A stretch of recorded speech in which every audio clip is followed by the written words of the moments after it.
vient de parler du chrono de Péragude, mais avant, sur le Tour de France, il y aura surtout un chrono très important à Caen, où tu seras certainement attendu pour jouer un rôle décisif.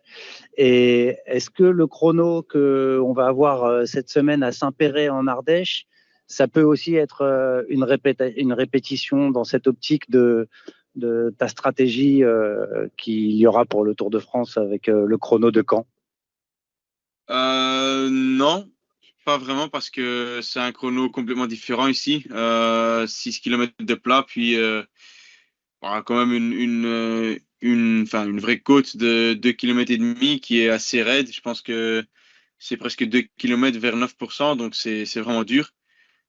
Puis après, c'est du faux plat descendant vers la ligne d'arrivée, donc c'est un chrono qui va être très explosif, très explosif et puis assez court aussi. Je pense que ça sera autour des 20-21 minutes maximum. Donc, c'est un chrono qu'on peut pas comparer avec les chronos qui seront au Tour de France, parce que le chrono à Caen, c'est 34 km complètement plat, ouais, sans vraiment des dénivelés. Et puis, ouais, il y a le chrono en montant qui est complètement différent aussi. Donc, je pense que c'est un chrono assez spécifique ici. Euh, Pas vraiment pour les spécialistes parce que je pense qu'un bon grimpeur qui peut rouler un peu, c'est faire un bon résultat aussi. Donc, je pense que le chrono au Dauphiné cette année va pas jouer un très grand rôle car il est très court et bah, que ça monte d'une bonne petite partie aussi quand même. Donc, ben bon, c'est clair qu'on va tenter notre chance et on va essayer d'aller pour la victoire.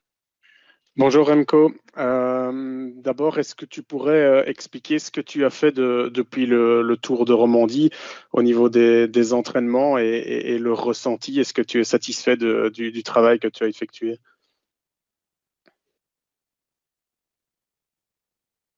Oui, je pense que après le Romandie, comme tout le monde le sait, j'ai pris une semaine de repos. Puis après, on est parti en stage. Là, on a fait beaucoup de volume, beaucoup d'exercices sur les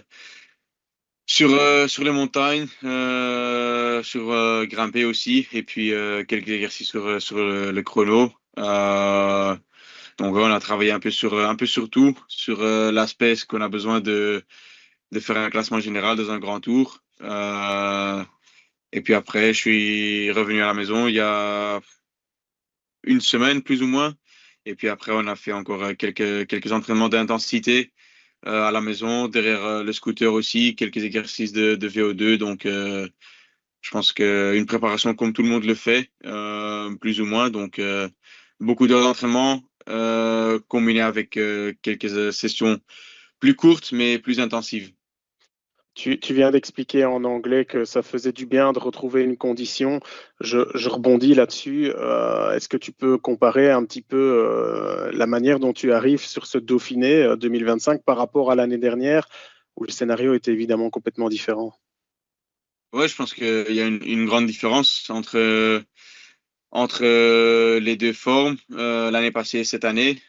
Aussi, cette année, j'ai eu quand même 2 mois, quand j'ai recommencé la compétition, j'ai eu 2 mois sans problème, disons. Je veux dire, j'ai eu pas eu de problème dans la course. Je sais que j'étais pas en meilleure forme avant les classiques et dans le Tour de Romandie. Donc là, j'ai dû, ouais, comment dire, faire, j'ai dû faire confiance au progrès, à la progression, pas paniquer. Donc, puis après, quand on a débuté le stage à Sierra, là, ouais,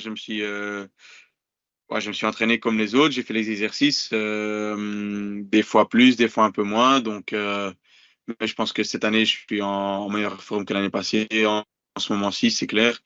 Euh, euh, Quand on parle des formes, ouais, le poids, tout, le sentiment, tout, je pense que tout est meilleur que l'année passée en ce moment-là, en ce moment-ci. Donc, ce sont des bonnes nouvelles quand on regarde le Dauphiné, mais aussi avant le Tour. Est-ce que tu es plus impatient d'avoir des réponses sur ce Dauphiné par rapport à, ta condition à toi ou la condition des adversaires? Je pense que c'est un mix des deux. On veut tous voir où on est en ce moment-ci, mais on veut aussi voir où sont les adversaires. Donc, pour moi, c'est la même chose. Je vais voir comment je suis sur les calls de 1 heure. Je vais voir comment je suis en chrono, sur les calls de 20 minutes aussi. Donc, ouais, je pense que tout le monde va essayer de trouver ses réponses. Et puis aussi, on va voir comment les adversaires sont et où tout le monde est un mois avant le Tour de France. Donc, c'est toujours un moment très, très important et un moment clé dans la préparation vers le Tour de France, ce Dauphiné. Merci Remco, bonne course. Merci.